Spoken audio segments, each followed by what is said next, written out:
레위기 23장 5절 정월 14일 저녁은 여호와의 유월절이요 이달 15일은 여호와의 무교절이니 7일 동안 너희는 무교병을 먹을 것이요. 자, 이제 우리가 첫 번째 절기인 유월절에 대해서 나눌 차례입니다. 그래서 유월절이 나와 있는 레위기 23장 5절, 6절을 읽은 것이죠. 출애굽기 12장 3절 너희는 이스라엘 회중에게 고하여 이르라 이달 열흘이란 말은 니산월 10일을 얘기를 합니다. 이달 열흘에 너희 매인이 어린 양을 취할지니 각 가족대로 그 식구를 위하여 어린 양을 취하되 그 어린 양에 대하여 식구가 너무 적으면 그 집의 이웃과 함께 인수를 따라서 하나를 취하며 각 사람의 식량을 따라서 너희 어린 양을 계산할 것이며 너희 어린 양은 흠 없고 일련된 수컷으로 하되 양이나 염소 중에서 취하고 이달 14일까지 간직하였다가 해질 때 이스라엘 회중이 그 양을 잡고 이렇게 되어 있습니다. 여기 보면 양을 취하는 날은 10일 날 취하고 그 다음에 좀 기다렸다가 14일까지 간직하라고 했으니까 4일을 기다리는 그러한 장면이 나오는 것이죠. 이것은 아마도 아담으로부터 주님께서 4,000년, 우리가 보통 얘기할 때 하나님께는 하루가 1,000년 같다고 하지 않았습니까? 그래서 4,000년이 지난 것을 의미한다라고 하시는 그런 분들도 있습니다. 그래서 주님께서 오시는 그 때가 아담을 창조하신 때부터 4,000년이 지난 때에 오신 것이 아닌가라고 이렇게 해석하는 것이죠. 마태복음 16장 보시면은요. 진실로 너희에게 이르노니 여기 섰는 사람 중에 죽기 전에 인자가 그 왕권을 가지고 오는 것을 볼 자들도 있느니라. 이렇게 말씀하신 후에 마태복음 17장 보시면 엿새 후에 예수께서 베드로와 야고보와 그 형제 요한을 데리시고 따로 높은 산에 올라가셨더니 그래서 이제 변화산상의 어떤 장면이 나오는 것 아닙니까? 같은 장면을 누가복음에서 보시면 내가 참으로 너희에게 이르노니 여기 섰는 사람 중에 죽기 전에 하나님의 나라를 볼 자들도 있느니라. 그랬는데 28절에서는 이 말씀을 하신 후 8일쯤 되어 예수께서 베드로와 요한과 야고보를 데리시고 기도하시러 산에 올라가사 이렇게 되어 있습니다. 여기 보면 같은 장면인데도 마태복음에서는 엿새 후라고 말씀하시고 누가복음에서는 8일쯤 되어 이렇게 되어 있습니다. 이게 왜 틀리냐 이게 이 두 가지가 왜 틀릴까요? 아마도 마태는 중간에 6일을 말한 것이고 누가는 처음과 마지막 날을 함께 쳐서 8일이라고 말한 듯합니다. 마태는 이 처음하고 마지막 날은 빼고 중간에 6일을 말씀을 한 거고요. 누가는 처음과 마지막 날까지 다 함께 쳐서 8일이라고 얘기를 했다는 것이죠. 요한복음 20장 여드레를 지나서 제자들이 다시 집 안에 있을 때에 도마도 함께 있고 문들이 닫혔는데 예수께서 오사 가운데 서서 가라사대 너희에게 평강이 있을지어다 하시고 여기서도 이제 여드레를 지나서 이런 표현이 있는데요. 23절과 24절 사이에 시간적 간격이 길지 않았다면 여드레를 지난 지금은 주님께서 처음 현현하신 날로부터 일주일이 지난 다음 일요일이었을 것이다. 이렇게 주석이 되어 있습니다. 다시 말해서 주님께서 제자들에게 나타나신 날들이 주일날 나타나셨다 하는 것을 얘기를 하고 있는 것이죠. 여기서도 요한이 누가처럼 처음 날과 마지막 날을 쳐서 8일이 지났다고 한 듯합니다. 요한복음 12장 6월절 엿새 전에 예수께서 베다니에 이르시니 이곳은 예수께서 죽은 자 가운데서 살리신 나사로이 있는 곳이라. 12절을 보시면 그 이튿날에는 명절에 온 큰 무리가 예수께서 예루살렘으로 오신다 함을 듣고 종려나무 가지를 가지고 맞으러 나가 외치되 호산나 찬송하리로다 주의 이름으로 오시느니 곧 이스라엘의 왕이시여 하더라. 여기 호산나라는 말은 히브리 말의 음력인데 그 뜻은 도와주소서 혹은 구원하소서란 그런 뜻이죠. 그러면 여기서 이제 우리가 얘기하는 건 뭐냐면 여기서 유월절 엿새 전이라고 하는 것은 언제인가 하는 것을 우리가 한번 짚고 넘어가겠다 이런 얘기죠. 여태까지 뭐 날짜를 가지고 따진 이유는 바로 요 장면이 언제 일어났는가 그리고 유월절 엿새 전이 언젠가 하는 것을 알기 위해서다라는 것을 말씀드리는 거죠. 말씀드린 것처럼 유월절은 니산월 14일입니다. 그래서 유월절 엿새 전이라고 하는 것은 만약 요한이 처음 날과 마지막 날을 쳐서 계산한 것이라면 그것은 니산월 9일이 되는 것이고요. 따라서 니산월 9일 그 다음 날 입성하셨기 때문에 주님께서 예루살렘에 입성하신 날은 니산월 10일이 되는 것입니다. 이것은 니산월 10일 여러분들 기억하십니까? 니산월 10일이 바로 유월절 양을 고르는 날이죠. 바로 이때는 대제사장이 유월절 어린 양을 취하는 그런 날입니다. 대제사장은 구약의 율법에 따라서 니산월 10일에 유월절 어린 양을 취하는 행사를 하고 우리 주님께서는 어린 양의 실체로서 어린 나귀를 타시고 예루살렘에 입성하신 거다 이런 얘기죠. 다시 말해서 주님께서 나귀를 타시고 예루살렘에 입성하실 때 대제사장은 어린 양을 취하는 그런 행사를 저기 성전 부근에서 하고 있었다 이런 얘기입니다. 그러니까 이게 굉장히 뭐라고 얘기할까요?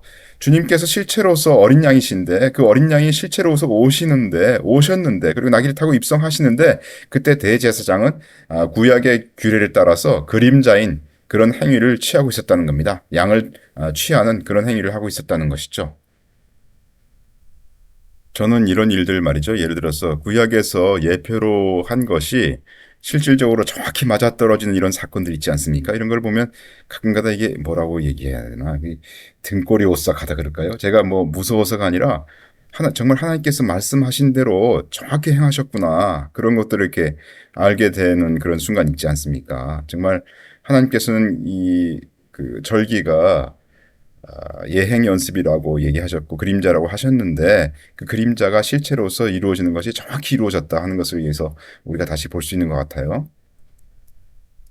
주의 이름으로 오시는 이 곧 이스라엘의 왕이시여라고 이렇게 사람들이 외쳤는데요. 주님이 입성하실 때 그것은 시편 118편에서 나온 말씀이지만 곧 메시아를 가리키는 것이다라고 얘기를 하고 있습니다. 시편 118편 이날은 여호와의 정하신 날이라 이날에 우리가 즐거워하고 기뻐하리로다. 여호와여 구하옵나니 이제 구원하소서. 이게 바로 이제 우리가 얘기하는 호산나죠.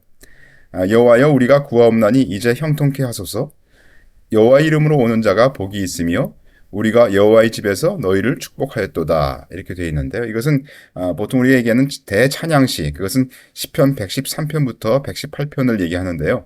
대찬양시의 일부로서 장막절, 수전절, 유월절 때 사용한다고 합니다. 마가복음 14장 이에 저희가 찬미하고 감람산으로 나가니라. 시편 118편 21절 보시면 주께서 내게 응답하시고 나의 구원이 되셨으니 내가 주께 감사하리이다 이렇게 되어 있는데요. 이 구원이란 말은 그 원어로 보시면 이게 예수야입니다. 다시 말해서 예수를 얘기하는 것이죠. 그래서 그것을 다시 우리가 넣어서 얘기를 해보면 주께서 내게 응답하시고 나의 예수가 되셨으니 내가 주께 감사하리이다 이렇게 되어 있는 것이죠. 22절 건축자의 버린 돌이 집 모퉁이의 머릿돌이 되었나니 이는 여호와의 행하신 것이요 우리 눈에 기이한 바로다. 이 날은 여호와의 정하신 것이라 이 날에 우리가 즐거워하고 기뻐하리로다. 이분이 바로 이제 대찬양시의 마지막 부분입니다. 그런데 이 날을 얘기하고 있지 않습니까? 이 날이 바로 무슨 날입니까? 주님께서 나귀를 타고 예루살렘에 입성하신 그 날을 얘기하고 바로 그 날을 옛날부터 하나님께서 정하신 날이다 라고 얘기를 하고 있는 것이죠. 시편 118편 27절 여호와는 하나님이시라 우리에게 빛이셨으니 줄로 희생을 제단불에 맬지어다. 이걸 이제 킹제임스로 보시면 하나님은 우리에게 빛을 보여주신 주시니 끈으로 희생제물을 제단불들에 맬지라 이렇게 되어 있습니다. 주님께서 예루살렘에서 감람산으로 가실 때 아마도 제자들이 이 시편 118편 27절 말씀을 불렀을 것입니다. 그것은 주님께서 십자가에서 죽으실 것을 제자들이 마치 예언처럼 노래를 한 것이죠. 출애굽기 12장 그 피로 양을 먹을 집 문 좌우 설주와 임방에 바르고 그 밤에 그 고기를 불에 구워서 불에 굽는다는 것은 바로 우리 주님의 희생을 말하고 있죠. 불에 구워 무교병과 쓴 나물과 아울러 먹되 난로나 물에 삶아서나 먹지 말고 그 머리와 정강이와 내장을 다 불에 구워 먹고 아침까지 남겨두지 말며 아침까지 남은 것은 곧 소화하라. 여기 곧 소화하라 하는 이 말은 불에 완전히 살라버리라 라는 뜻이죠. 만일 먹다 남은 것을 그냥 버릴 경우 그리스도의 몸을 예표했던 그 성물이 더럽혀지거나 소홀히 취급당할 우려가 있었기 때문이다. 라고 이제 주석은 얘기하고 있고요. 여기 보면 이제 그 피로 바르고 라는 표현이 있는데요. 피는 생명을 상징하는 것이기 때문에 희생제사의 요체가 됩니다. 레위기 17장 11절 육체의 생명은 피에 있음이라 내가 이 피를 너희에게 주어 단에 뿌려 너희의 생명을 위하여 속하게 하였나니 생명이 피에 있으므로 피가 죄를 속하느니라. 한편 죽음의 천사로부터 피해를 막는 확실한 증표인 유월절 어린 양의 피는 곧 인류를 죄와 사망의 권세에서 보호하시고 생명을 얻게 하시는 예수 그리스도의 보혈을 예표한다. 실로 피 흘림이 없이는 사함이 없다는 것이 속죄의 대원칙이다라고 이제 주석에 얘기하고 있습니다. 한편 어린 양의 피를 문에 바르는 이 의식은 첫 번째 유월절에서만 실시되었으며 두 번째 유월절부터는 양 잡는 일과 피 뿌리는 일이 성소와 성소의 제단에서 시행되었다. 그리고 어린 양의 피는 우슬조 다발에 적셔서 문 인방과 좌우 설주에 뿌려야 했다. 설주란 말은 문설주의 준말로 문의 양쪽에 세워 문짝을 끼워 달 수 있게 만든 기둥이다. 인방이란 말은 좌우 문설주 곧 기둥과 기둥 사이를 위아래서 가로지르는 나무이다 라고 되어 있습니다. 네, 여기 그림으로 이렇게 되어 있는데요. 좌우 설주하고 인방에 이렇게 피를 바른 것을 알 수가 있습니다. 그래서 이 피를 바른 자의 집에 장자는 죽지 않은 것을 얘기하는데요. 사실은 이게 이제 집이 우리를 얘기하는 것이죠. 우리가 그 마음에 양심에 그리스도의 피를 이렇게 적시고 있으면 그러면 하나님께서 우리를 죄로부터 구속하시고 우리를 이제 하나님의 자녀로 삼으시는 그와 같은 것의 예표가 되겠습니다. 6월절에 쓴나물을 먹으라고 했는데요. 이 쓴나물은 원문에는 구체적으로 어떤 종류의 식물인지 밝히지 않고 단순히 쓴 것이라고만 표기했습니다. 그러나 분명 이것은 애굽의 쓰라린 생활을 상징한다고 되어 있습니다. 따라서 이것을 먹을 때마다 애굽의 쓰라린 옛 생활을 겸손히 돌아보고 그곳으로부터 피 흘려 구원해 주신 하나님의 은혜에 감사해야 했습니다. 신명기 15장 너는 애굽 땅에서 종되었던 것과 네 하나님 여호와께서 너를 속하셨음을 기억하라. 그를 인하여 내가 오늘날 이같이 내게 명하노라. 이렇게 되어 있기 때문이죠. 또 아울러 먹되라는 이 말에 대해서는 그 주석을 살펴보시면 쓴 나물의 쓴맛은 어린 양의 달콤한 고기와 중화된다는 점에서 의미가 깊다. 이는 우리의 고난스러운 삶을 대신 짊어지신 예수 그리스도의 아름다운 사역에 대비해 볼 수 있지 않을까라고 이렇게 주석에 되어 있습니다. 떡과 잔에 대해서 주님께서 말씀하신 것을 잠깐 보시죠. 마태복음 26장 26절 저희가 먹을 때 예수께서 떡을 가지사 축복하시고 떼어 제자들을 주시며 가라사대 받아 먹으라 이것이 내 몸이니라 하시고 또 잔을 가지사 살해하시고 저희에게 주시며 가라사대 너희가 다 이것을 마시라 이것은 죄 사함을 얻게 하려고 많은 사람을 위하여 흘리는 바 나의 피 곧 언약의 피니라 이렇게 되어 있는데요. 같은 장면을 누가복음 22장 보시면 이에 잔을 받으사 살해하시고 가라사대 이것을 갖다가 너희끼리 나누라. 그리고 20절에 보시면 저녁 먹은 후에 잔도 이와 같이 하여 가라사대 이 잔은 내 피로 세우는 새 언약이니 곧 너희를 위하여 붓는 것이라 이렇게 되어 있는데요. 보시면 마태복음하고 누가복음하고 약간 차이가 있는 것이 보이십니까? 여기 보시면 두 군데서 이 순서가 조금 틀린 것을 알 수가 있습니다. 그렇죠? 마태복음하고 마가복음의 평행 구절에서는 먼저 주님께서 떡을 떼어 축사한 것으로 묘사한 반면에 누가는 첫 순서로 잔을 받아서 살해한 것으로 묘사합니다. 또 하나의 차이점은 마태와 마가는 잔을 한 번밖에 언급하지 않은 반면에 누가는 20절에서 다시 한번 그 잔을 언급합니다. 마태와 마가가 언급한 잔은 누가가 20절에서 언급한 잔과 의미가 일치한다는 점에서 식사 후에 마시는 잔을 의미한다고 볼 수 있습니다. 다시 말해서 마태복음하고 마가복음에서 이 장면을 한번 살펴보시면 그때 잔이 언급이 되는데 그때 잔이 언급된 그것은 누가복음에서 20절에서 언급한 그 잔과 같은 잔이다. 이렇게 우리가 볼 수 있다는 겁니다. 6월절 식사 때에는 포도주 잔을 모두 4잔을 마시게 되어 있는데 그 중에서 누가는 첫째 잔과 마지막 잔을 언급했고 마태와 마가는 마지막 잔만을 언급한 것으로 보인다라고 주석에 되어 있습니다. 이해가시죠? 그러니까 실제로 6월절 식사 때는 포도주 잔을 4잔을 마시는데 그 중에서 어느 잔을 언급했느냐라는 것에 따라서 서로 이렇게 약간씩 차이가 있는 것처럼 보였다. 이런 얘기입니다. 다시 좀 전에 읽었던 말씀을 보겠습니다.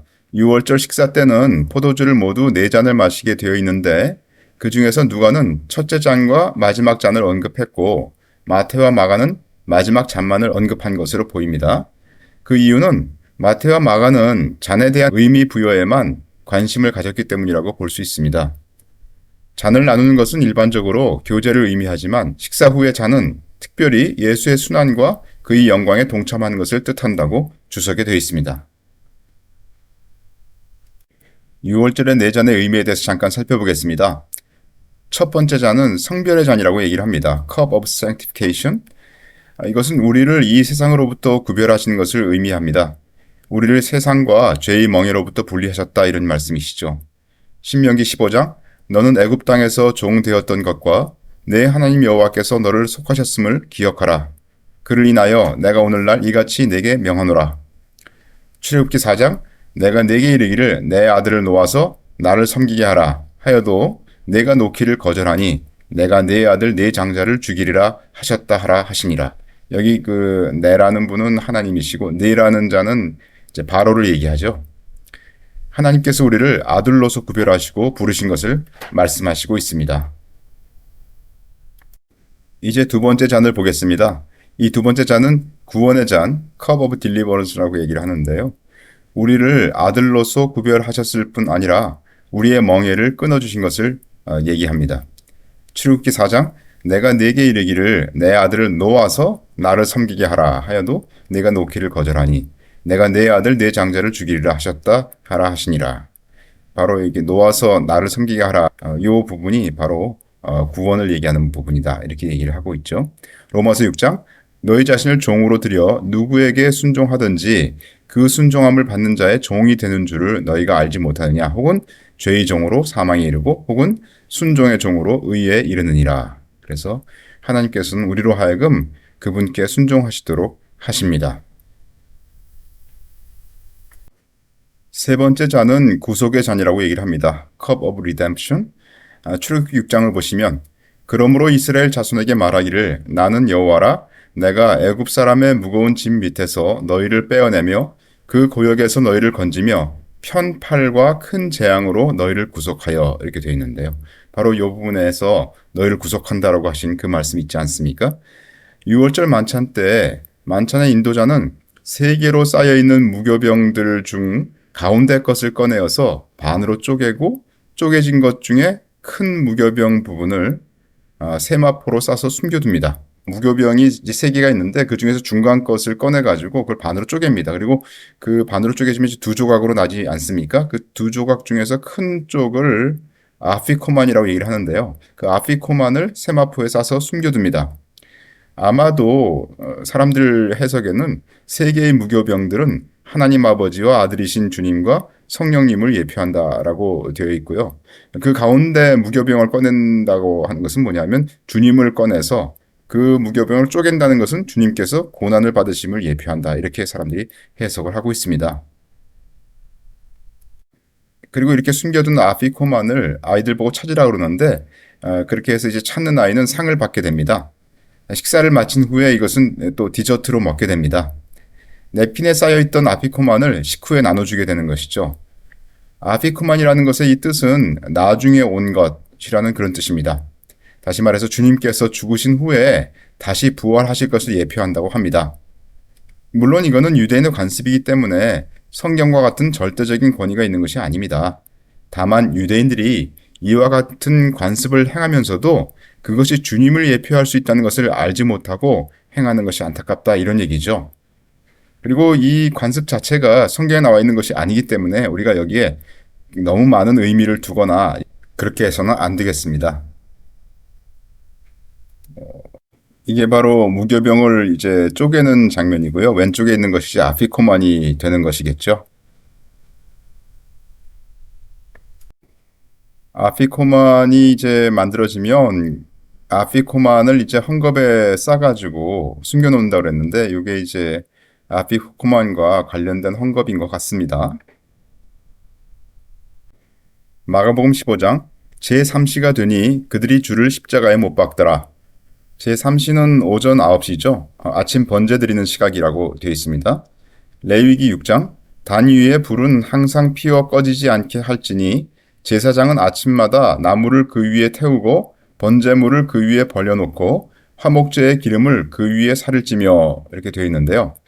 상번제는 저녁에 한 마리의 양을 들여서 아침까지 태우고 또 아침에 한 마리의 또 다른 양으로서 저녁까지 태움으로써 항상 번제단 위에 번제물이 끊이지 않도록 해야 했습니다. 이때 그 번제물, 그 양을 태울 나무도 양과 더불어 새로 갈아야 했습니다. 유월절 양을 제단 뿔에 맬 때 주님께서 십자가에 매달리신 것을 알 수가 있습니다. 무슨 말이냐 하면 주님께서 십자가에 달리신 그 시각이 오전 9시인데요. 그때가 바로 상번제의 아침 때 번제 드리는 시각이었단 말이죠. 마태복음 27장 제6시, 6시는 이제 정오 때가 되겠습니다. 제6시로부터 온 땅에 어두움이 임하여 제9시는 오후 3시죠. 오후 3시까지 계속하더니 제9시 즈음에 예수께서 크게 소리질러 가라사대 엘리 엘리 라마 사박다니 하시니 이는 곧 나의 하나님 나의 하나님 어찌하여 나를 버리셨나이까 하는 뜻이라. 그리고 50절에 보시면 예수께서 다시 크게 소리 지르시고 영원히 떠나시다 이렇게 되어 있는데요. 제9시는 저녁 제사 드리는 시각이라고 되어 있습니다. 제사장이 양을 잡아 제사 드리는 시각에 주님께서 돌아가셨다 이런 말이 되는 것이죠. 자, 이제 6월절의 네 번째 잔에 대해서 얘기하겠습니다. 이것은 용납의 잔, Cup of Acceptance라고 되어 있습니다. 출애굽기 6장 너희로 내 백성을 삼고 나는 너희 하나님이 되리니 나는 애굽 사람의 무거운 짐 밑에서 너희를 빼어낸 너희 하나님 여호와인 줄 너희가 알지라. 그러니까 여기서 이제 내 백성을 삼는다. 그래서 하나님께서 우리를 이제 용납하시는 그런 것을 말씀하신다고 얘기를 하죠. 베드로전서 2장 너희가 전에는 백성이 아니더니 이제는 하나님의 백성이요 전에는 긍휼을 얻지 못하였더니 이제는 긍휼을 얻은 자니라. 우리의 죄 사함으로 말미암아 하나님께서 우리를 자녀 삼으시고 하나님께서 우리를 자기의 백성으로 삼으신 것을 말씀하시고 있습니다. 다시 시편 118편 오겠습니다. 여호와는 나의 능력과 찬송이시요 또 나의 구원 나의 예수가 되셨도다. 의인의 장막에 기쁜 소리 구원의 소리가 있으며 여호와의 오른손이 권능을 베푸시며 여호와의 오른손이 높이 들렸으며 여호와의 오른손이 권능을 베푸시는도다. 여기 보시면 이제 여호와의 오른손이 높이 들렸다 이런 표현이 있는데요. 사도행전 2장을 보시면 하나님이 오른손으로 예수를 높이심에 그가 약속하신 성령을 아버지께 받아서 너희 보고 듣는 이것을 부어주셨느니라. 곧 성령을 부으셨다는 것을 말씀하시고 있는 것입니다. 다시 말해서 주님의 부활과 승천으로 성령께서 오셨다는 것을 여기서 말씀하고 있는 것이죠. 그러나 이러한 유월절 의식은 성경에 나오지 않습니다. 다시 말해서 아피코만 이런 것들은 성경에 나오지 않는다는 것이죠. 이러한 유월절 의식이 혹시 어떤 의미가 있다 할지라도 그것을 지켜서 그 의미를 되새겨보자 라고 하는 가르침은 잘못된 것입니다. 주님께서 우리에게 남기신 것은 성찬과 침례라는 것이죠. 그러나 아피코만이나 이런 것들을 남기시지 않았습니다. 또는 잔을 4번 마시라 이런 것들을 남기신 것도 아닙니다. 또는 유월절을 이렇게 지켜라 라고 말씀하신 것도 없습니다. 이러한 유대교 의식이 우리에게 유익하기 때문에 그것을 해야 한다라고 하는 가르침은 분명 이단의 잘못된 가르침인 것을 분명히 해야 되겠습니다. 성경은 오히려 유대교 관습에 잡혀있는 자를 믿음이 약한 자라고 말하고 있지 않습니까? 로마서 14장에서 그렇게 말씀하시고 있습니다. 출애굽기 12장 2절 이달로 너희에게 달의 시작 곧 해의 첫 달이 되게 하고 너희는 이스라엘 회중에게 고하여 이르라 이달 열흘에 너희 매인이 어린 양을 취할지니 각 가족대로 그 식구를 위하여 어린 양을 취하되. 다시 말해서 여기서 말씀하시는 건 뭐냐면은 6월절에 있는 그 달이 너희의 첫 달이다. 이렇게 얘기를 하고 있지 않습니까? 주님의 피로 말미암은 구속의 역사가 모든 것의 기초이기 때문에 이 달이 달의 시작 곧 해의 첫 달이 되는 것입니다. 다시 말해서 보혈로 거듭난 때부터 우리 인생이 하나님 앞에서 새로운 시작이 된다는 겁니다. 그 전에 과거의 것은 모두 지나갔습니다. 그래서 보라 새 것이 되었다 이렇게 하나님께서 우리에게 말씀하셨습니다.